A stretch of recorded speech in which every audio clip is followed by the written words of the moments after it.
ఆటగదరా శివ ఆటగదరా శివ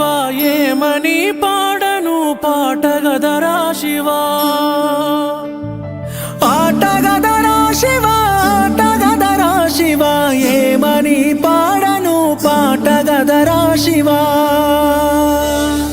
దేహాల మూటల్లి రక్తాల పూతల్లి కన్న తల్లి కడుపు కూతలే నీకు వినబడుతలేదా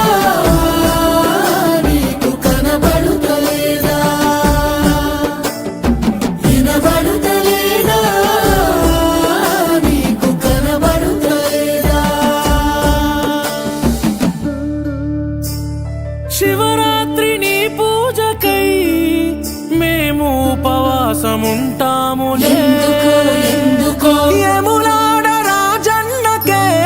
10,000 దండాలు పెడతాము.